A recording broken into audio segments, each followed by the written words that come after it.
लिहाजा आज आपकी जिम्मेदारी बनती है, जिसको कि मैं बार बार आपसे कह रहा हूं कि जिम्मेदारी के साथ आगे आएं और आगे बढ़ें, और वो ये है कि सहयोग करें।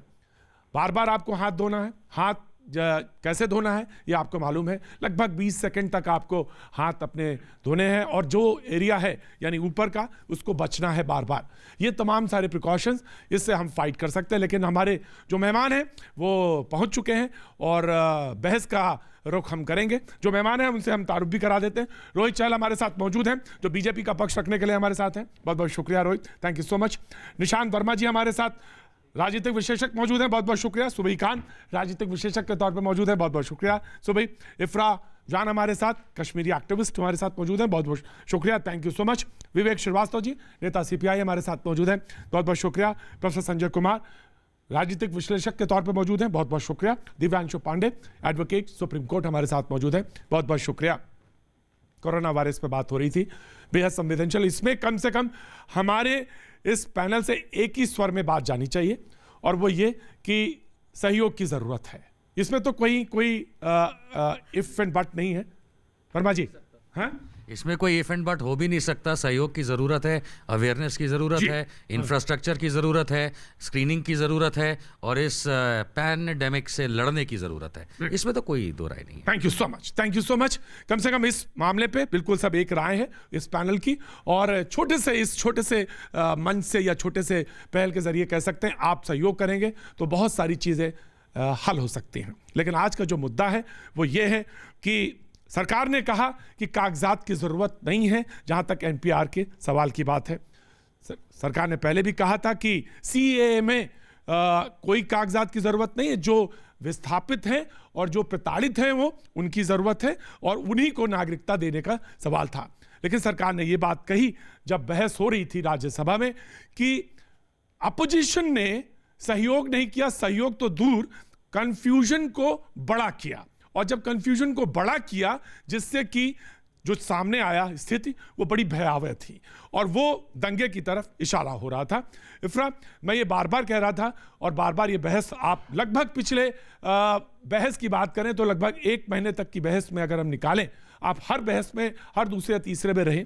सरकार बार बार ये कहती रही कि कन्फ्यूजन दूर होना चाहिए, कन्फ्यूजन दूर होना चाहिए।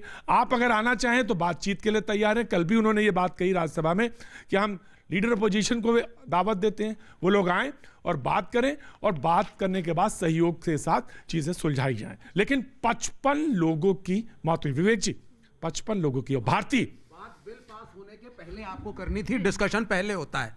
आप ब्रूट मेजोरिटी से पार्लियामेंट, क्या उन्होंने नहीं कहा? यार गलत बात विवेक, गलत बात विवेक। गवर्नमेंट कहती रही, विवेक गवर्नमेंट कहती रही। ब्रूट मेजोरिटी है आपकी पार्लियामेंट में, तो आप बिल पास कर देते हैं।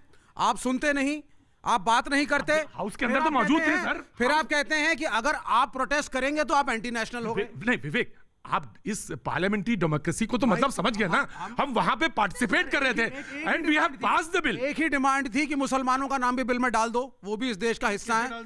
क्यों नहीं डालते हो? सबका डालो, यही एक बात थी। आप एक धर्म विशेष को अलग क्यों रखते हैं? सेक्युलर देश है, कॉन्स्टिट्यूशन अंबेडकर का है। इस पे कम से कम कुछ नहीं तो मुझे याद है कम से कम सरकार के से 5 क्लैरिफिकेशंस तो हैं। 5 क्लैरिफिकेशंस हैं। आत्मा की आवाज निकल के आ गई, आज सच्चाई सामने आ गई। कल तक ये कह रहे थे कि हमको समझ में नहीं आ रहा। बहुत समझदारी के साथ बहस करेंगे सर, हम बहुत समझदारी के साथ बहस में चलेंगे जी। इन्होंने कहा मुसलमान को शामिल कर लीजिए, झगड़ा खत्म। यानी पूरी बात तो धर्म पे ही है ना। आप तो कल तक ड्रामा कर रहे थे कि इसमें तो हिंदू भी खिलाफ है, कल तो पूरा देश खिलाफ है। आप कल तक कह रहे थे संविधान बचाना है। अरे आप खुल के तो कहिए मुसलमान को बचाना है। कोई हिंदू विरोधी नहीं है, कोई क्रिश्चियन विरोधी नहीं है, सब धर्म एक हैं। मुसलमानों को सिंगल आउट मत करिए, ये सेक्युलर देश है, all are equal. Religion is not the criteria, religion should not be the criteria. Civilised. मैं आया। जब आपको फैसिलिटीज मिलती हैं माइनॉरिटी स्टेटस के नाम पे, तब आप कभी ये नहीं बोलते कि ये हिंदुओं को भी दे दीजिए, ये बेचारे पारसियों को भी दे दीजिए। अगर कुछ आपको मिल रहा है तब आपको बहुत वो कन्वीनियंट लगता है, और अगर दूसरे लोगों को धर्म के नाम पे नहीं, परसिक्यूशन के नाम पे, ह्यूमन राइट्स के बेस पे कुछ मिल रहा है तो फौरन आपके पेट में दर्द होने लग गया। जी नहीं, हम डिवीजन। विवेक, इस पूरी दुनिया में अगर कहीं माइनॉरिटीज सुरक्षित और कहना चाहिए कि अपने को कंफर्टेबल महसूस करती है, तो इस मुल्क में है, इसमें कोई दो राय है क्या? इसमें दो राय है क्या? क्योंकि हमारा कॉन्स्टिट्यूशन है, इसलिए absolutely and I agree. This government is anti constitution of Ambedkar. This is the problem. This bill is anti-constitution of Ambedkar. This is the problem. Okay. पहली बात, एक सेकंड, पहली बात बार बार बोली जा रही है। आप बताइए, जब अमित शाह जी बार बार क्लैरिफाई कर रहे हैं, भाई भ्रम कहां से शुरू हुआ? आप क्रोनोलॉजी समझ लीजिए का बयान मैंने दिया था, ये शर्जील ने दिया था। ये आप क्रोनोलॉजी समझ लीजिए, पहले सीए आएगा फिर एनआरसी आएगा। ये बयान किसने दिया था आप लोग बता दीजिए। अमित शाह ने दिया था। जब देश के गृह मंत्री ने पार्लियामेंट में बयान दिया, फिर हमको बोलते हैं आपने भड़काया। प्राइम मिनिस्टर का बयान आया, उसके बाद 9 बार बयान आया उनका, और उसके बाद फरवरी में प्राइम मिनिस्टर के बयान के बाद हमारे अमित शाह जी बयान करते हैं टाइम समिट में उसके बाद कोई बयान नहीं है। फरवरी नहीं, टाइम समिट में फरवरी में 2020 में कहते हैं कि एनआरसी पे अभी कोई चर्चा नहीं हुई है, लेकिन हमारे मैनिफेस्टो में है।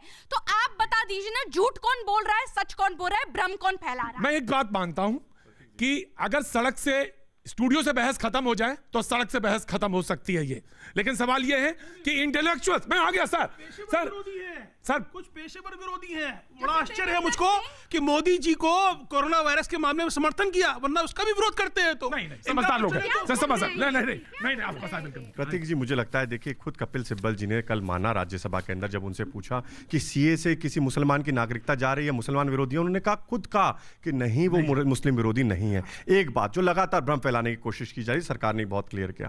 देखिए, आपको समझना पड़ेगा लगातार इसकी शुरुआत कहां से हुई। देखिए, जब सीए तो बहुत पहले आने की बात थी, लेकिन जब लागू हुआ सीए और उसके बाद गृह मंत्री जी ने किया, देखिए 14 दिसंबर 2019 को राहुल गांधी जी की रैली होती है दिल्ली के अंदर। ये सारा ड्रामा शुरू कहां से हुआ? राहुल गांधी जी की रैली के अंदर जिस तरीके से सोनिया जी कहती हैं बाहर निकलो और आर पार के लड़ाई करो, उसके बाद जिस तरीके से प्रियंका जी कहती हैं जो नहीं निकलेगा वो बुज़दिल है। देखिए, मुझे लगता है कि वहां से एक शुरुआत होती है, उसका बीज बोया जाता है, किस तरीके से भड़काने की कोशिश लगातार की जाती है, कराकर आग लगाने की कोशिश की जाती है। अपोजिशन, आप अच्छी बात है, देखिए पार्लियामेंट के अंदर अपोजिशन ने अपना रोल निभाया, जो सवाल किया उसका जवाब दिया गया और कॉन्स्टिट्यूशन के द्वारा सीए का बिल पास किया था। और ये दलित की बात करते हैं, एक मिनट सुनिए, देखिए अंबेडकर जी के द्वारा लिखे गए संविधान का विरोध तो लगातार ये कर रहे हैं, सुप्रीम कोर्ट के ऊपर ये सवाल उठा रहे हैं। महत्वपूर्ण विषय है। भाई, जहां तक इन्होंने सोनिया जी के बयान की बात की, इन्होंने कहा कि सोनिया जी ने कहा आर या पार की लड़ाई करनी है। कितनी शर्मनाक बात है कि बीजेपी के नेशनल स्पोक्सपर्सन टीवी पे झूठ बोल रहे हैं।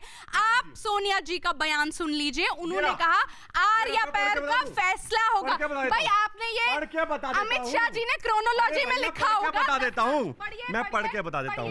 देखिए, मुझे लगता है, देखिए मुझे, अरे मैं पढ़ रहा हूं, सुन लीजिए। देखिए, सोनिया जी ने क्या कहा? सोनिया ने कहा किसी भी वक्त समाज और देश की जिंदगी कभी ऐसा वक्त आएगा कि इस पर फैसला लेना पड़ता है। आज वही वक्त है देश के बचाने के लिए कठोर संघर्ष करना। सोनिया जी ने कहा नागरिकता संशोधन को लेकर आर पार की लड़ाई लड़नी पड़ेगी। तो आर पार की लड़ाई क्यों लड़नी पड़ेगी? क्या है आर पार की लड़ाई का मतलब? और बाहर निकलना, इतना ही नहीं, उसके बाद जिस तरीके से, उसके बाद एक चीज बताओ, ये तो आर पार की, ठीक है, मैंने मान लिया। आप कोट कर रहे हैं ना, आप कोट कर रहे हैं तो देश के गद्दारों को नहीं, मैं कह रहा हूं उतना नहीं। उसके बाद सुनिए, उसके बाद इन्होंने क्या कहा, उतना ही नहीं।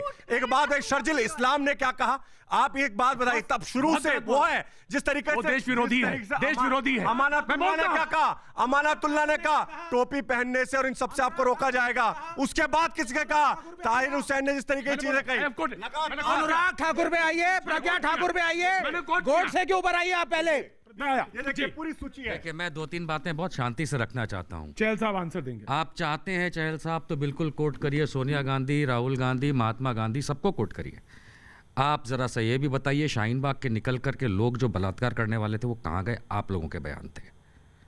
आप लोग ये ओछी राजनीति, प्लीज सर, मैं बीच में नहीं बोला सर, मैं बीच में नहीं बोला था। ताहिर हुसैन के घर पे मैं आपको एक बात बता दूं, महिला, एक बार देखिए, एक प्रिंसिपल ने बताया। नहीं सर, मैं पूछूंगा। आपके सामने मैं नहीं बोला था भैया। सर मैं पूछूंगा बता रहा हूं, मैं सुनने का मादा रखिए। ताहिर हुसैन के घर पे जो मिला उसको आप सरकार में कड़ी से कड़ी सजा दीजिए। ये बताइए कपिल मिश्रा को कब लटका रहे हो? एक बात बताइए, ये बताओ अरे पहले कपिल मिश्रा को कब पहले- लटका रहे पहले हो? बताइए, आप ताहिर हुसैन को लटकाओ अच्छा, आप अगर मुझे उसने बता दीजिए, गैर प्रतीक जी, इंसानी काम किए। प्रतीक जी, मैं कहता प्रतीक जी, हूं कपिल मिश्रा ने कौन से वहां पे आरती की थी? सर इससे ज्यादा बड़ी बात कहूं प्लीज रोहित जी, ये आप छोटा, ये प्रोग्राम को छोटा बना रहे हैं। मैं Please, can I speak? I will give you a chance. I will give. Let him. आप इनको 10 सेकंड दीजिए, 10 सेकंड दीजिए, उसके बाद 10 सेकंड में पहले 10 सेकंड को। ये प्रोग्राम को डिरेल कर रहे हैं कोट अनकोट करके। वो सारा कुछ मामला कोर्ट में है, पुलिस में है, रोज ये बात करते हैं। मैं आज ये जानना चाहता हूं, मैं आज ये आप कोट करिएगा सर, आप पूरी बुक लिखिएगा। आज ये जानना चाहते हैं कि CAA, NRC और NPR पे आपका प्रोग्राम है, ये ले जा रहे हैं उसको कोर्ट्स पे, ले जाने दीजिए। आज मुझे जरा कोई ये बता दे कि सुप्रीम कोर्ट के लॉयर खड़े हैं यहाँ पे, कि सुप्रीम कोर्ट के लॉयर आज ये बता दे कि सिटीजनशिप रूल्स 2003 का उल्लंघन क्या खुद आज होम मिनिस्टर ने अपने वक्तव्य में, इस राज्यसभा के वक्तव्य में नहीं किया? नहीं, बता रहा हूं। बिकॉज अगर आप NPR का डेटा ले करके अगर आप उसको मिसयूज करते हैं NRC में, एंड मैं बता रहा हूं मिसयूज कैसे होता है, मैं बताता हूं। ये वही सरकार है जो पहले एक रोल आउट करती है कानून और उसको फिर रोल बैक करती है। ये आज ये NPR को करके उसके बाद NRC से रिलेट करके ये CAA तक ले जाएंगे, ये कल को रोल बैक करेंगे। कल भी बोला, देखिए, बोला है। बोलने से क्या होता है? ये तो कुछ भी बोलते रहते हैं। एंड वन लाइन, एक चीज, वही चीज यहाँ बोलते हैं, वो ये कहती है कि वहां बोला था, उस पर विश्वास। एक line It takes the Prime Minister of India to shut up the Home Minister of देखिए India. प्रतीक जी, इनकी बात कौन मानेगा? देखिए मुझे लगता है कांग्रेस की यही फितरत है, पहले बस्ती भी जलानी है, उसके बाद मातम भी बनाना है। देखिए मुझे लगता है महत्वपूर्ण विषय ये है कि NPR चिल्ला रहे हैं। 2010 के अंदर NPR आया था, देश को जानने की जरूरत है। पहली बार NPR आया था 2010 के अंदर, और पहला रजिस्ट्रेशन किसका हुआ था NPR के तहत? वो हुआ था उस समय प्रतिभा देवी सिंह पाटिल जी, उस समय के हमारे राष्ट्रपति का। उसके बाद दूसरा हुआ था सोनिया जी का। और जिस डिटेंशन सेंटर की बात कर रहे हैं, खुद की द हिंदू की रिपोर्ट है, कांग्रेस ने बनाया था डिटेंशन सेंटर असम के अंदर। लेकिन एक बात देखिए हर्ष भंडार ने 10-12 तो क्या बयान दिया। एक मिनट सुनिए, सुन लीजिए। आप बहुत बढ़िया आदमी हैं, बहुत बढ़िया आदमी हैं। देखिए अच्छी बात है, इन्होंने जो आप बताइए। देखिए मुझे लगता है कपिल मिश्रा की लगातार ये बात करते हैं, उन्होंने कब बयान दिया? उससे पहले आप बताइए 10-12 को हर्ष भंडार ने क्या बयान दिया, किस तरीके से MU छात्र संघ ने हिंदुओं की कब्र खुदेगी। उसके बाद देखिए ताहर अरज़ा ने क्या बयान दिया, सोनिया गांधी ने क्या बयान दिया। यही तो सवाल मेरा है, मेरा सवाल यही है, मेरा सवाल यही है। 10 सेकंड देने पड़ेंगे, अरे देश को बताने की जरूरत है। मेरा सवाल तो यही है। तारीख के I will give you, sir. I will give you. आप क्यों नहीं? I will give you. I will दिया, आज बताने दीजिए ना, बताने दीजिए ना, बताने दीजिए ना। तारीख के साथ, अरे नहीं मुझे तारीख के साथ। 14 तारीख को राहुल जी, सोनिया जी बयान देती हैं, उसी तारीख में भूपेश बघेल के, मेरे पास सोनिया जी के बाद सोनिया जी का सुनाता हूँ। उसके बाद जिस तरीके से शशि थरूर बयान देते हैं 12 तारीख को वहां पर जाके, उसके बाद जिस तरीके से मणिशंकर अय्यर वहां पे जाके क्या बयान देते हैं, शर्जिल इस्लाम बयान क्या देता है, उसके बाद जिस तरीके से अमानतुल्लाह का बयान देते हैं, अमानतुल्लाह का बयान दे, अकबरुद्दीन ओवैसी का बयान देते हैं, वारिस पठान क्या बयान देते हैं कि 15 करोड़ मुसलमान पे 100 करोड़ भारी पड़ेंगे। आपका कहना है ये सारे पहले हैं, ये मैं वही बता रहा हूं, ये सारे पहले हैं। बनाई गई थी। आप कह रहे पहले हैं। मैं कहता हूं भूमिका बनाई गई, जिस तरीके से बच्चियों के कपड़े फाड़े गए, ताहिर हुसैन के घर से मिले, इसके ऊपर जवाब दीजिए। मैं अगर ये पहले हैं, अगर ये पहले हैं, अगर नहीं ये आग लगाने का चल इसके अंदर भड़काने का काम किया। चल ठीक है, वो बहस सबने सुनी है। नहीं आपका कहना ये पहले हैं, ठीक है ना? ठीक है, ठीक है। ये सरकार में है या ऑपोजिशन में है? बातें तो ऐसे कर रहे, इन्होंने ऐसा, इन सबको जेल में डालो और आपके लोगों को भी जेल में डालो, डालो भैया, डाल में आप सोनिया। मुझे किसी चल मुझे गृह मंत्री के उस वक्तव्य में जाना है जो उन्होंने दिया पार्लियामेंट के फ्लोर पे कल वाला। उन्होंने कहा कि जमीन पे मैं आ रहा कहीं भी होगा खोद के लाएंगे।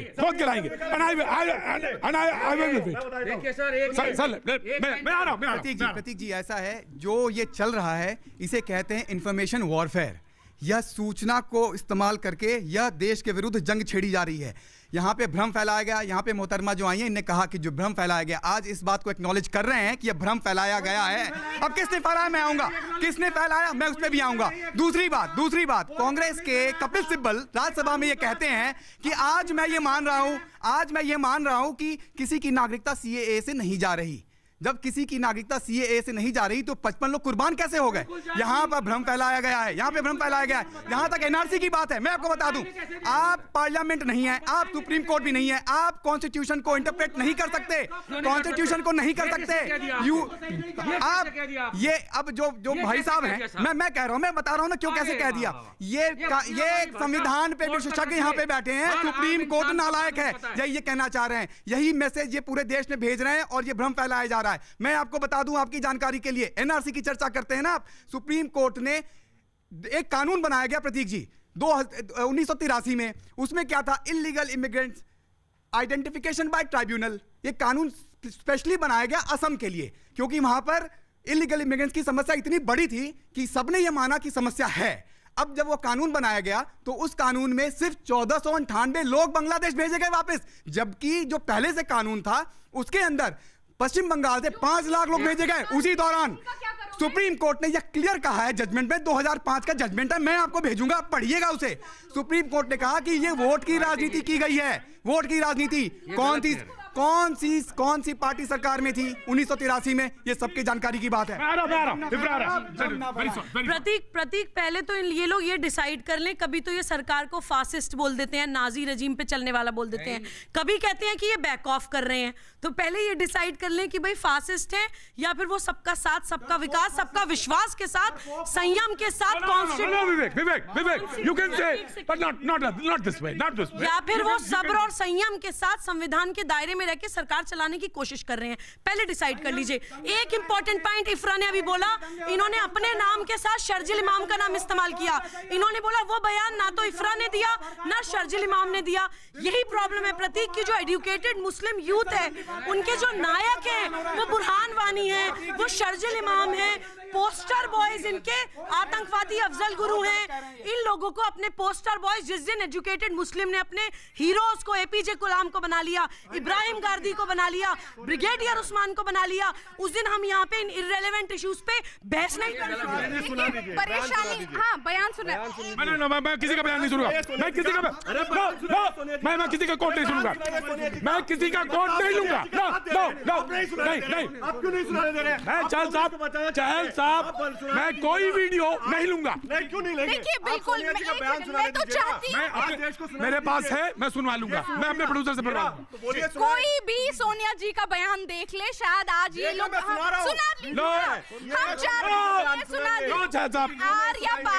वक्त एक छोटे से ब्रेक के बाद मैं फिर हाजिर होता हूँ। सबक तो यही है जो आपने दिया, अब बहस का रुख कुछ और है, बहस की तरफ हम बढ़ेंगे। सवाल यह था कि केंद्र सरकार ने कहा, कल पार्लियामेंट में बात आई राज्यसभा में, कि एनपीआर के लिए कागज नहीं दिखाना होगा। कुछ देर पहले दिल्ली असेंबली का केजरीवाल साहब का कि एनपीआर और एनआरसी के तहत उन्होंने कहा तो दोनों को सस्पेंड कर देना चाहिए, नहीं आना चाहिए। जनता से अपनी नागरिकता साबित करने को कहा जाएगा। 90% लोगों के पास ये साबित करने के लिए कोई सरकारी दस्तावेज, मैं चहल साहब को दूंगा, कोई सरकारी दस्तावेज नहीं है। मैं आऊंगा आपके पास, जन्म प्रमाण पत्र नहीं है। क्या सबको डिटेंशन सेंटर भेजा जाएगा? केंद्र से मेरी अपील है कि एनपीआर एनआरसी को रोक दिया जाए।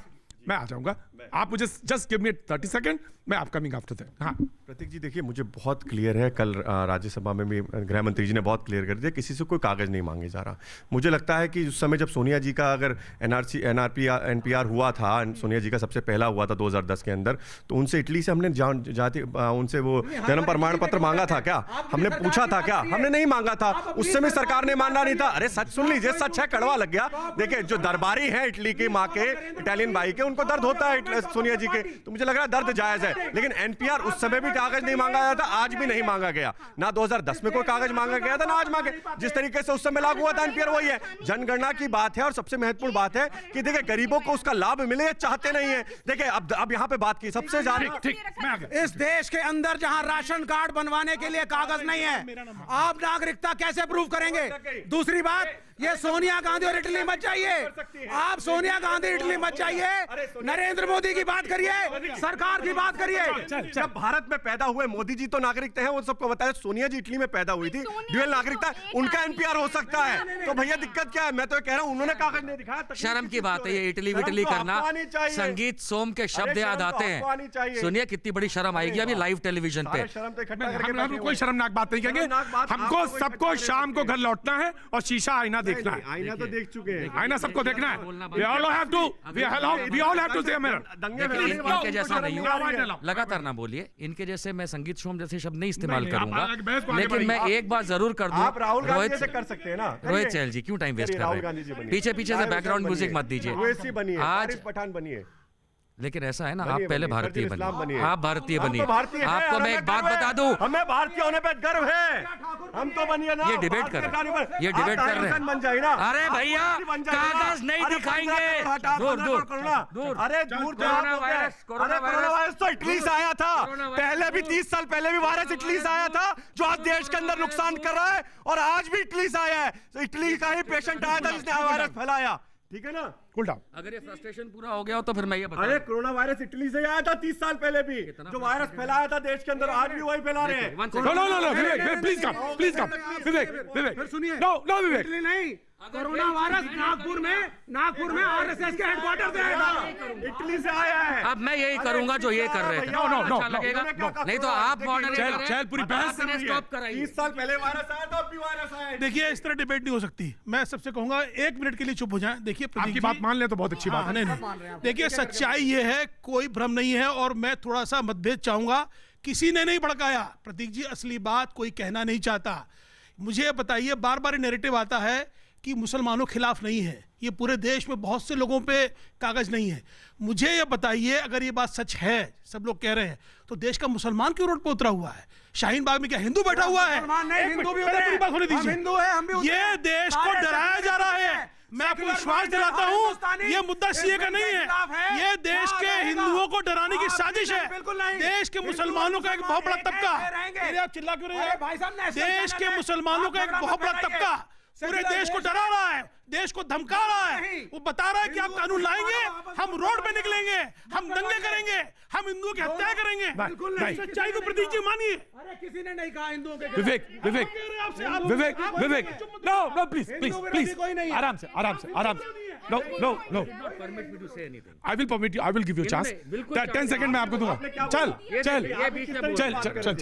देखिए, मैं आपको एक बहुत सीधी सी बात कहना चाहता हूँ। इस भारत देश को मैं एक बात बता दूं कि जितना जब लोगों ने कहा कि हम कागज नहीं दिखाएंगे, अब जाकर के भारत के होम मिनिस्टर कह रहे हैं कि हम कागज नहीं मांगेंगे। ये सक्सेस है। देखिए कागज नहीं दिखाएंगे, कागज नहीं दिखाएंगे, और अब आ गए कागज नहीं मांगेंगे। आपको मैं बता दूं कि देखिए, सुनना हम देख रहा है भाजपा वाले कैसे बोलने नहीं देना चाहते। देखिए बहुत सीधी सी बात है कि यहाँ पे ये तिपैया है, पहले सीएए है, फिर एनआरसी है, फिर एनपीआर है। आप देश को बार बार गुमराह कर रहे हैं। पहले सीएए पे बोलते हैं, फिर रोल बैक करते हैं, एनआरसी पे बोलते हैं, फिर रोल बैक करते हैं। भारत के प्रधानमंत्री जाते हैं, वो होम मिनिस्टर को चुप कराते हैं, फिर अब आप एनपीआर पे कहते हैं अब हमको नहीं चाहिए। भाई साहब आप ये बताइए कि ये जो तिपैया आपने चला रखा है, पेशेवर थोड़ा तमीज रखिए, थोड़ा तमीज रखिए, थोड़ा तमीज रखिए, थोड़ा तमीज रखिए। मुझे पेशेवर बोलने वाले ये असली पेशावर वाले, ये पेशावर वाले, पेशेवर नहीं है, पाकिस्तान वाले जो हैं, पेशावर वाले। देखिए अंतरराष्ट्रीय आराम से लेट मी कूल डाउन। क्या समझे आप प्रोफेसर हैं, आप हर चीज का विरोध करते हैं। Cool down. सीपीआई का आदमी कैसे शांत देखिए, मनी लॉन्ड्रिंग का हाथ आया ना सामने। गृह मंत्री जी ने बताया कि विदेशी ताकतों का हाथ, और देश में बैठे हुए तो कहनी है अपने एक देश बात जरा से अपने मुल्क के पहरेदारों से संभल के रहना, अपने घर में छुपे हुए कुछ गद्दारों से जो अंकित शर्मा पे वे 400 बार चाकू मारते हैं, उसके बाद तेजाब डालते हैं उसके ऊपर, उसके अंदर। ये मानसिकता बिल्कुल मिलेगी और किसी को बख्शा नहीं जाएगा। पाताल से भी निकाल के लाएंगे जो उनके समर्थक बैठे हैं, लेकिन विषय यहाँ पर यह है प्रतीक जी कि यहाँ पर बैठे हुए लोग जो हैं जो भड़काने की कोशिश कर रहे हैं, गलत भ्रम फैलाने की कोशिश कर रहे हैं। और देखिए सीए से एक भी व्यक्ति की नागरिकता नहीं गई है, लेकिन 55 लोगों की जान जरूर चली गई, जिसका जिम्मेवार कांग्रेस पार्टी है, कम्युनिस्ट पार्टी है, आम आदमी पार्टी है, शर्जिल इस्लाम से लेकर अमानतुल्लाह लेके ताहिर से लेके। और ये बताइए वारिस पठान का बयान आपके सामने, ओवैसी का बयान सामने, ताहिर हुसैन का बयान सामने, अमानतुल्लाह का बयान सामने। गुजरात के मॉडल को आपने दिल्ली में कोशिश किया, आप फेल हुए। सुनिए प्रतीक, निशान जी को पहले ही बोलना चाहती हूँ कि विपक्ष का काम ऑपोजिशन करना होता है, लेकिन एक कंस्ट्रक्टिव ऑपोजिशन। अपने सत्ता के लालच में देश को जलवा के अपनी रोटियां सेकना नहीं होता। दूसरी चीज मैं ये बोलना चाहती हूँ, बहुत इंपॉर्टेंट बात, प्रतीक जी, दो भाइयों की लड़ाई में हमेशा दुश्मन फायदा उठाते हैं। सारी गलती निशांत की वजह से यहाँ पे नहीं थी। मैं इस पूरे सिनेरियो पे बोल रही हूँ कि किसी भी परिवार में भी दो भाइयों की लड़ाई में हमेशा दुश्मन फायदा उठा लेते हैं। हम ये ना भूलें कि इस इस समय देश में संकट कौन सा बड़ा है, इस समय कितना बड़ा संकट है।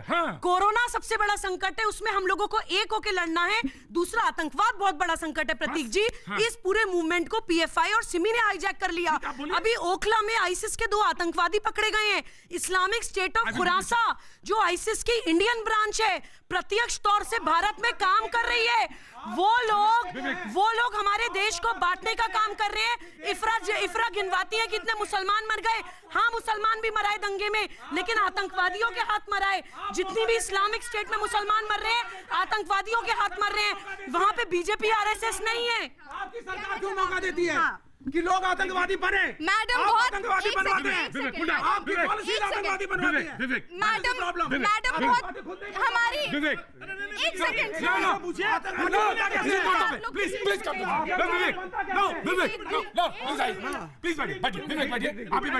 संजय बैठिए, मैं बैठा दूंगा। आप बैठिए संजय बैठिए। ये हमको बहुत प्यार से गिनवाती हैं कि 2 लोग पाए गए जो आईएसआईएस के साथ थे, बिल्कुल पाए गए, लेकिन ये भूल जाती हैं कि अभी नेवी के 12 लोग पकड़े गए जो पाकिस्तान के लिए हमारे जहाजों पे घुसपैठियां कर रहे थे। मैं जवाब देता हूं, मैं जवाब दूंगा आज। मैं इफ्रा आप ऐसे लोगों को बुला के खड़ा करते हैं जो भारतीय ये आप नहीं तय करेंगे, मेरी डिबेट। ये मेरी डिबेट में आप नहीं तय करेंगे। यू कैन नॉट डिक्टेट मेरी डिबेट में। नो जो भारतीय सेना नो इफ्रा अगर कोई चीज कोट की जाए वो देश विरोधी है तो वो देश विरोधी है, और उसके काट में एक ऐसा तर्क लाया जाए। No, I won't allow.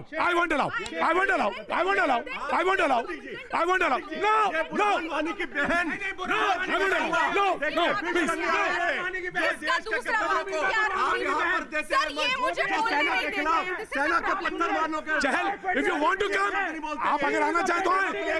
No, please. भारतीय सेना के खिलाफ बात करने वालों के बाद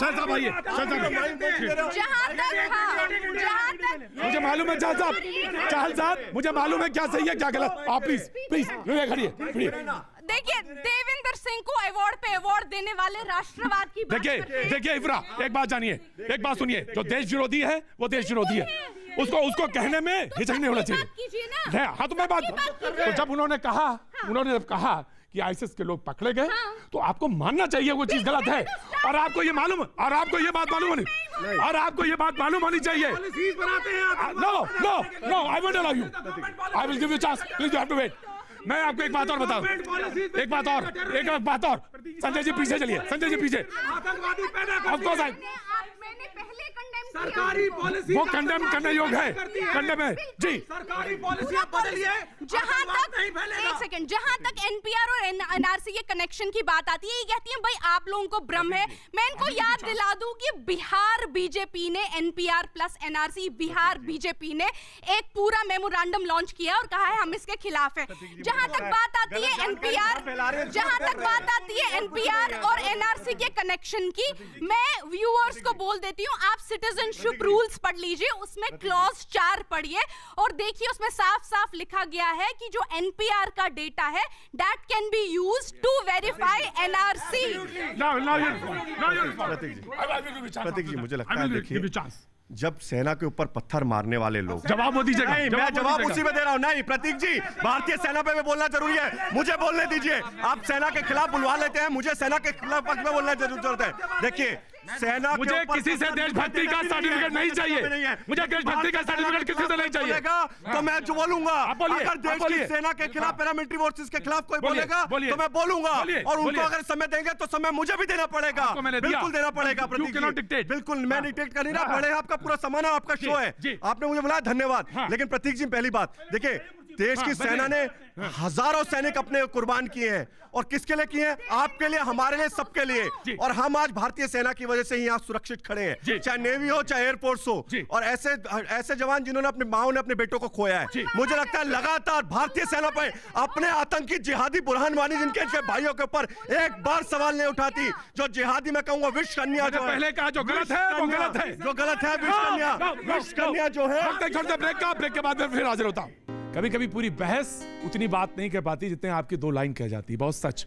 दरअसल मैं यही कहने वाला था, मेरे पास नहीं, लेकिन मुझे किसी ने भेजा कि ये वो मुल्क है और वो आदर्श है यहाँ के, भगवान राम, मर्यादा पुरुषोत्तम भगवान राम, जिसको मैं अक्सर जिक्र करता हूं, जिसको कि कहता हूं, मैं बड़े गर्व के साथ कहता हूं कि वो मेरे आराध्य हैं। मेरे मतलब मेरे, और बहुतों के तो वो नबी हैं, और है नबी इस मुल्क के, इस माटी के, इसमें कहीं कोई दो राय नहीं है।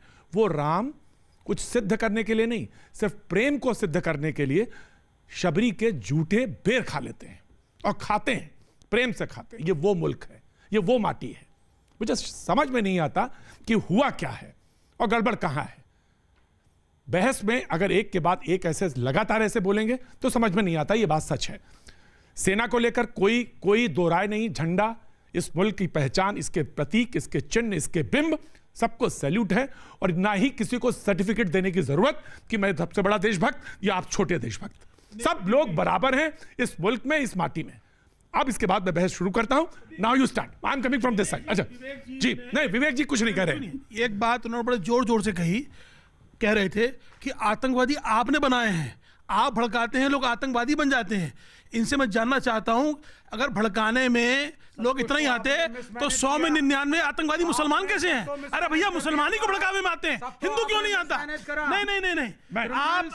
मैं इस बहस को फिर वहीं ले जाता सर। मैं हिंदू मुसलमान नहीं। विवेक जी ने एक बात कही कि आतंकवादी बनाते। देखिए मुझे लगता है 1909 से लेके 2019 तक 100 साल के अंदर लगभग, अगर आप देश दुनिया के अंदर देखें तो 51 मिलियन लोगों की हत्या की गई। किसके द्वारा? वामपंथी कम्युनिस्ट आतंकियों के द्वारा, जिससे विवेक जी के जो विचार है पूरी दुनिया के अंदर, और पश्चिम बंगाल के अंदर 55,000 लोगों की हत्या की गई कम्युनिस्ट रिजीम के अंदर। तो ये अपने आप में बताता है कि किस तरीके की। मैं आ गया, मैं आप सोच रहे हैं मैं आपकी जगह आऊंगा, और मेरी खासियत ये है कि चाहे जितना भी हो मैं बात पूरी सुनूंगा, सबकी बात सुनूंगा। ये मेरी डिबेट की खास बात है। आप चाहे कुछ कहना चाहे मैं कहें, लेकिन ये बात ध्यान रहे कि जो मैंने कहा कि वो यहाँ की जो मूल संस्कृति है उस पर कोई भी बात स्वीकार नहीं। जी आप बोलिए, आप सुनिए, आपका देखिए, आतंकवाद, आतंकवादी, ये क्रिएशन होती है सिस्टम की, क्रिमिनल द्वारा क्रिएशन ऑफ द सिस्टम। आप गवर्नेंस को सही करिए, आप गवर्नेंस को सही करिए। कोई टेररिस्ट नहीं है। मान लिया इनकी के टाइम में सिस्टम की, क्योंकि सिस्टम में ये लोग बैठे थे। लाल आतंक, रेड टेरर पश्चिम बंगाल से लेकर केरला से आज त्रिपुरा में खत्म हो गया, पूरे दुनिया से खत्म हो गया, और आज देश में अंतिम सांस ले रहा है। सबसे ज्यादा कत्ल करने वाले लाल आतंकी हैं और हरे आतंकी। जिस व्यक्ति को आतंकवाद की समझ नहीं है उससे कोई चर्चा नहीं हो सकती। जिस व्यक्ति को पुलिस पे भरोसा नहीं, जिसको सरकार पे भरोसा नहीं, जिसे कानून पे भरोसा नहीं, वह व्यक्ति यह परिभाषा दे रहा है कि आतंकवादी बनते कैसे हैं। इस पर कोई जवाब नहीं देना चाहिए, ऐसे व्यक्ति का कोई जवाब नहीं देना चाहिए। मैं बिल्कुल भी नहीं बोलना चाहता। जवाब अब ऐसा है कि ये कैसे बुद्धिजीवी हैं, ये ऐसे बुद्धिजीवी हैं जो आतंकवाद को, आप देखिए, मैं बता रहा हूं भगवा शब्द का प्रयोग करने के प्लीज गो बोलते हैं, आप धर्म को जोड़ रहे हैं। आप रंग की बात ना करें, आप रंग नहीं चरित्र की बात करें। आपको समझदारी नहीं है कि आतंकवादी कैसे बनते हैं। इस देश को निगला जा रहा है और आप ये कह रहे हैं कि आतंकवाद सिस्टम बना रहा है। आपने आतंकवादी खड़े किए हैं। मुद्दे पे लौटेंगे, हम अर्बन नक्सल हैं। आप अर्बन नक्सल हैं। हम मुद्दे पे लौटेंगे जहां से बहस शुरू हुई थी, हम वहीं पे आएंगे। प्रतीक, मैं एक प्लीज मुद्दे पे तो बोलेंगे ही, लेकिन मैं इन लोगों को ये भी बोलना चाहती हूँ कि अभी जैसे विवेक जी बोल रहे थे, क्रिएशन आतंकवाद का या आतंकवादी संगठन का कहीं से भी हुआ हो, बहुत तरह होते हैं। धर्म सत्ता वाले भी आतंकवाद चलाते हैं, राज सत्ता वाले भी आतंकवाद चलाते हैं, फाइनेंशियल मोनोपोली चलाने के लिए भी ऑर्गेनाइज स्ट्रक्चर में भी आतंकवादी संगठन बनाए जाते हैं। हमारा सिर्फ मकसद ये है कि जो भी टेरर ऑर्गेनाइजेशंस, जो भी पॉलिटिकल पार्टीज, जो भी एंटी नेशनल नैरेटिव चलाने वाले संगठन हमारे देश में प्रत्यक्ष या अप्रत्यक्ष तौर पे काम कर रहे हैं, हमें एकजुट होकर उनको अपने देश से निकाल के फेंकना है। ये हमारा फर्ज बनता है। ठीक, पानी पी लीजिए, आराम से कूल डाउन। विवेक जी, आपको पानी पीने आपको की सुनने की जरूरत है, जरूरत। पानी पी लीजिए। विवेक, नहीं विवेक बहुत बढ़िया आदमी है। नहीं विवेक, देखिए, एक छोटी सी तकलीफ ये है, नहीं संजय, नहीं प्रोफेसर, आप प्लीज कूल डाउन। देखिए, छोटी सी तकलीफ ये है कि राइट विंग आइडियोलॉजी वाले या बीजेपी वाले अगर ये सोचते हैं कि सारी बातें जो वो कर रहे हैं वही सही है और दूसरे लोग इस देश के अंदर बेवकूफ इस हैं, देश तो में दोनों ये विचारधारा गलत है। रही है, समय से दोनों रही है, रही है। सेंट्रलिस्ट भी इसलिए रहे, सेंटर पॉइंट भी रहा है। इसलिए बार बार चाहे सुबुही जी हो, चाहे रोहित चहल जी हो, ये जो सर्टिफिकेट देने की या जस्टिफाई करने की कोशिश करते हैं कि वो सही है गलत है, ऐसा नहीं है।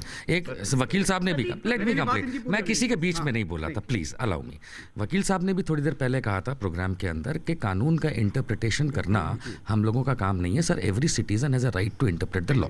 वो बात अलग है कि एडजुडिकेट करना, वो बात अलग है कि एडजुडिकेट करना कोर्ट का काम है, एडजुडिकेट कोर्ट का काम है। लेकिन जैसे ही मैं 18 साल की उम्र का होता हूँ, सारे कानून मुझे आते हैं, ये कॉन्स्टिट्यूशन नियत मानता है।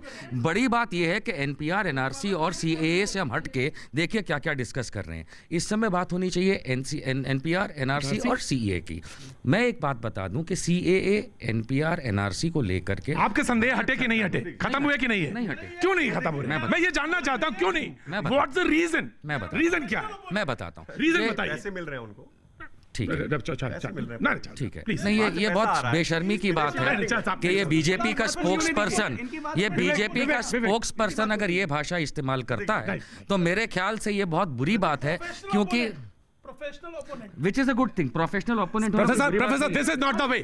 प्रोफेशनल ओपोनेंट होना कोई बुरी बात नहीं है। अगर she I am cool, the problem is they are uncool. इन लोगों को ये लगता है कि इन लोगों की सच्चाई अगर देश को पता, आप नहीं डिक्टेट करेंगे professor, you cannot dictate.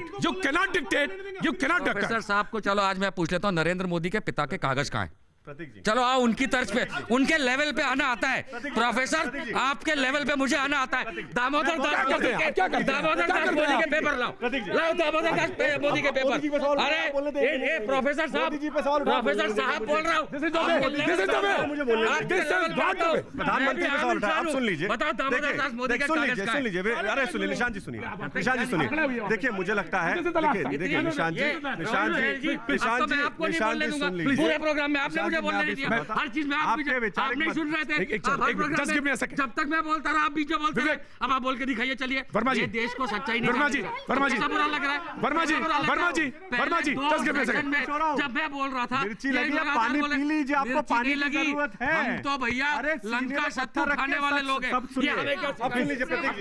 Professor, I will not come to you. ये नहीं जानते। जब मैं बोलूं, देखिए मुझे लगता है प्याज, रोटी और मिर्ची खा के जीने वाले लोग हैं। आपको बता दूं, मिर्ची हमें नहीं लगती है भाई साहब। हम आपको बताना चाहते हैं कि सीएए के नाम पे जो आपने देश में ढोंग किया, एनआरसी के नाम पे जो ढोंग किया, एनपीआर के नाम पे जो आप ढोंग करना चाहते हैं, अब आप एक एक करके रिकॉल करना चाहते हैं। कुछ तो शर्म करो मिस्टर अमित शाह। आप क्या बोलते हो कि एक प्रधानमंत्री लगता है बार बार आपको चुप करने के लिए? आपको यह समझ में नहीं आता कि सीएए से किसी का कुछ नहीं बिगड़ता, लेकिन एनआरसी और एनपीआर जब उस तिपहिये में जुड़ता है तो ये वो ऑटो रिक्शा है जो देश को बर्बाद करता है। प्रोफेसर साहब, आपको कुछ नहीं आता। आप सुनिए, देखिए हमारा वैचारिक मतभेद है। अटल जी ने भी कहा हमारा वैचारिक मतभेद है, मनभेद नहीं होना चाहिए। देखिए, हमने उस समय भी इंदिरा जी ने जब 1971 में जब पाकिस्तान के दो टुकड़े किए, अटल जी ने खड़े होकर संसद में ये बात कही थी कि भैया माँ दुर्गा का रूप बताया था। लेकिन ये इतना देश का दुर्भाग्य क्यों है, जब एयर स्ट्राइक, सर्जिकल स्ट्राइक होती है देश के अंदर और सेना करती है हमारी, तो सेना के ऊपर सवाल क्यों उठाया जाता है? मेरा दुख इस चीज से होता है। देखिए, उस समय मुझे दुख होता है जब सुप्रीम कोर्ट करता है, तो सुप्रीम सुप्रीम कोर्ट पे सवाल क्यों उठाया जाता है? जब चुनाव हार जाते हैं तो इलेक्शन कमीशन पे सवाल क्यों उठाया जाता है? ये सीबीआई पे सवाल क्यों उठाया जाता है? ये संवैधानिक संस्थाएं हैं, इलेक्शन कमीशन संस्थाएं हैं। और रही बात, देखिए, मुझे नरेंद्र मोदी जी के इन पिताजी के बात बोला, हम सोनिया जी के पिताजी पे नहीं जा रहे। सोनिया जी क्या प्रोफेशन था, मैं उस पर भी नहीं जा रहा, और मैं उसमें जाना भी नहीं चाहता। क्यों? हम सोनिया जी सामान्य है, वो जाए। स्मृति जी उनके पिताजी क्या करते थे, मैं उसमें नहीं जा रहा।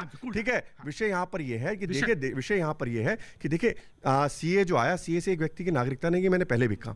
सीए जो है, जो विस्थापित दलित हिंदू है, जो बौद्ध है, जो क्रिश्चियन है, उनको नागरिकता देने के लिए है। उनको नागरिकता देने के लिए बाबा साहेब अम्बेडकर के द्वारा संविधान बनाए गए, संविधान के द्वारा, संवैधानिक दायरे के अंदर उनको नागरिकता देने के द्वारा है। और सबसे ज्यादा लाभ उनको दलितों को इसका होने वाला है। दूसरी बात, एनपीआर किसने लागू किया था? चले 2010 के अंदर सोनिया जी और प्रतिभा जी का सबसे पहला रजिस्ट्रेशन हुआ था एनपीआर, और कांग्रेस पार्टी लेके आई थी। उस समय किसी ने छाती नहीं पीटी। आज जो गरीबों को फायदा देने वाला एनपीआर जो है, उसका लगातार विरोध क्यों कर रहे हैं? लेकिन सच्चाई है, देखिए, इनको सच कड़वा लग रहा है। पानी पी लीजिए, पानी पी लीजिए, आपको जरूरत है। देखिए, जवाब उसको दिया जाता है जिसको एक्चुअली जवाब चाहिए हो। अगर कोई सिर्फ एजेंडा के तहत अपोज कर रहा हो तो आप उसको कितने भी जवाब दे दीजिए, वो उसको नहीं मानेंगे। पहली चीज। दूसरा चीज मैं ये बोलना चाहती हूँ, प्रतीक जी, आप होम मिनिस्टर को बार बार क्वेश्चन कर देते हैं। जब देश में आग लग रही है, जब देश धधक रहा है, तो अगर वो कोई फ्लेक्सिबिलिटी दिखा रहे हैं तो उस पे भी आप उन पे उंगली उठा रहे हैं। एक चीज मैं बोल रही हूँ, एनआरसी अगर कभी लागू होता है तो कोई गलत चीज नहीं है। हर कंट्री में नेशनैलिटी लॉ होती है। एनआरसी एक नेशनल सिक्योरिटी से जुड़ा मुद्दा है, सीएए ह्यूमन राइट्स से जुड़ा मुद्दा है। एक चीज प्रतीक जी, अगर इनका विरोध सिर्फ सीए और एनआरसी से है तो ये भगवानों का विरोध क्यों कर रहे हैं? हिंदुत्व का विरोध क्यों कर रहे हैं? स्वास्तिक को गाली क्यों दे रहे हैं? हिंदुत्व की कब्र क्यों खुदवा रहे हैं? अगर कोई सोया हो तो उसे जगाया जा सकता है, लेकिन अगर कोई सोने का बहाना कर रहा हो, आप लाख कोशिश करके उसको नहीं जगा सकते। आप लाख समझाएं, ये सीए नहीं समझेंगे। आप लाख समझाएं, ये कानून क्यों होना चाहिए, ये नहीं समझेंगे। यह क्या कहेंगे? सिस्टम खराब है, सरकार गलत है, कानून गलत है, सुप्रीम कोर्ट बिल्कुल मतलब नहीं रखता ना। मैं आप मुझसे 100 सवाल पूछिए, मैं 100 सवाल का जवाब दूंगा। प्रश्न ये है, ऐसा है। वो वहां खड़े, ये बंधु जो कह रहे हैं, ये कह रहे हैं हर व्यक्ति, मैं बहुत ही एक मैं सवाल पूछता हूं, आप जवाब दे दें। मैं जवाब नहीं, मैं सारे सवाल का जवाब दूंगा। मैं बोल रहा हूं, मैं बिल्कुल जवाब दूंगा। ऐसा है, हर एक व्यक्ति अब कभी ना कभी किसी होटल से खाना मंगाया होगा। क्या आप पूछते नहीं है, भैया तुम कितनी रोटी खाओगे? आपको पता होना चाहिए आपके घर में कितने लोग हैं, कितना क्या रिसोर्सेज कितने चाहिए। आप यह चाह रहे हैं, ये सिस्टम है। अगर आप ये नहीं चाह रहे कि आपको ये पता चले कि इस देश में कौन रह रहा है, किसकी क्या आवश्यकता है। नहीं, मैं बता रहा हूं, आप हाँ बिल्कुल है। और ऐसा है, नेशनल पॉपुलेशन रजिस्टर जो है, ये पहले भी रहा है। आप क्या चाह रहे हैं? आप वोट की राजनीति कर रहे हैं। देश का सोचिए, आप देश का सोचिए। आप दिग्भ्रमित कर रहे हैं। देखिए, जो प्रोफेशनल लोग हैं, जो प्रोफेशनल लोग हैं, जिनको पैसा मिल रहा है, प्रोफेशनली विरोध करने वाले लोग हैं। प्रतीक जी, मैंने सुना, मैं दूंगा चांस, मैं चांस दूंगा। देखिए, मैं पॉलिटिकल बातें समझता हूँ। आराम से बात करिए, बहुत आराम से पॉलिटिकल बातें मैं समझता हूँ। विवेक, सब लोग हल्ला मचा के एक चीज को दबा रहे हैं यहाँ पे, जो मैंने सवाल शुरू में किया था, सुप्रीम कोर्ट के लॉयर भी नहीं बता रहे। आप बताइए, एनपीआर 2010 में लागू हुआ था, किसका हुआ था? सोनिया जी का हुआ था, नहीं हुआ था? प्रतिभा देवी सिंह पाटिल जी का हुआ नहीं हुआ था? आप ये बता दीजिए। सीए से किसकी नागरिकता जा रही है, आज ये बता दीजिए। जवाब नहीं है आपके पास। आप पैसे लेके भ्रम फैलाने का काम कर रहे हैं, क्योंकि फॉरेन फंड निकाल रहे हैं, पैसा ले रहे हैं आप लोग। मैं आपको असाइन करें, मैं आ रहा। क्या हम शांति से डिबेट कर सकते हैं? कर सकते हो, अगर आप तैयार हो तो। पहले आप तैयार हो तो। हम तो तैयार हैं। तो मैं इस तरफ आप तैयार हो। विवेक, आपको एनआरसी से डर क्यों लग रहा है? एनआरसी से हमको डर इसलिए लग रहा है, और सबको लगना चाहिए, इसलिए क्योंकि असम की, आप अपना बताइए। ठीक है, एक सेकंड। आपका डर क्या है? असम की एक एनआरसी आई थी। एक सेकंड, असम की एक एनआरसी आई थी, ठीक है ना? असम की एनआरसी में, एक सेकंड, असम की एनआरसी में 19 लाख लोगों को बाहर निकाला गया था, जिसमें 70%, एक सेकंड, जिसमें 70% हिंदू महिलाएं निकली, क्योंकि महिलाएं जो है वो सबसे, एक सेकंड सर, क्योंकि महिलाएं जो है वो सबसे ज्यादा वो रिस्क होता है, क्योंकि उनके पास कागज नहीं होते। असम की एनआरसी में 80% लोग महिलाएं थी। जहां तक अब आप बताइए, ठीक है, मैं आपका सवाल लेता हूं, मैं लेता हूं। मैं अपनी बहन से पूछना चाहता हूं, उन्होंने बिल्कुल सही कहा, लेकिन शाहीन बाग में क्या हिंदू बैठे हुए हैं? आप क्यों बैठे हुए हैं? आप उठिए ना फिर। आप खुलेआम ये कह रहे हैं कि मुसलमानों को इससे तकलीफ नहीं है। कोई असम में शाहीन बाग नहीं है। ये चांद बाग, ये शाहीन बाग दिल्ली में है। 99% मुसलमान रोड पर उतरा हुआ है। आप कहते हैं हिंदू परेशान है। देखिए मेरा एक छोटा सा प्रश्न है, देखिए सीए से तो किसी की नागरिकता गई नहीं, महत्वपूर्ण विषय है अवैध बांग्लादेशी घुसपैठिए जो है, जो घुसपैठ करके आ रहे हैं, उनको तकलीफ है। जो पैसे लेकर प्रोफेशनली विरोध कर रहे हैं उनको दिक्कत है। देखिए दिक्कत ये है कि अगर आप चाहें नहीं सुनाई पड़ता किसी को नहीं सुनाई पड़ता। ये डिबेट का तो एक तरीका ये बना लिया कि सब लोग हल्ला मचाने लगते हैं। आराम से देखिए मुझे चहल, जब आपको बोलने का बारी आए तो दूसरे को ना बोले। माइक किसकी तरफ किया? माइक आपकी तरफ किया ना। माइक मेरी तरफ है ना। अरे आप नहीं बोलने देंगे, पैसे मिल रहे हैं। अरे इनको पैसे मिल रहे हैं, नहीं बोलने देंगे ना। आपको तो मिल रहे हैं, टुकड़े टुकड़े गैंग को पैसे मिल रहे हैं, ठीक है। अरे भैया अफजल प्रेमी गैंग को पैसे मिल रहे हैं, ठीक है। अफजल प्रेमी गैंग हो, टुकड़े टुकड़े गैंग हो, अवार्ड वापसी गैंग हो, इनको तो पैसे मिल रहे हैं ना। विदेशी फंडिंग आ रही है हवाला के जरिए, इनको तो दिक्कत है। अब आप जा रहे हैं शाहीन बाग में, आज 18 लोग क्यों बैठे हुए हैं? कहाँ गए 18 लोग? आज कहाँ गायब हो गए? पीएफआई से पैसा नहीं आया क्या? पॉपुलर फ्रंट ऑफ इंडिया पैसा नहीं आया? बताइए, जवाब दीजिए। ठीक है पैसा आ रहा है भैया, पैसा को राहुल गांधी है बैलगाड़ी पर, राहुल गांधी बैलगाड़ी में। आज अभी बस सिर्फ इतना, कल मिलते हैं।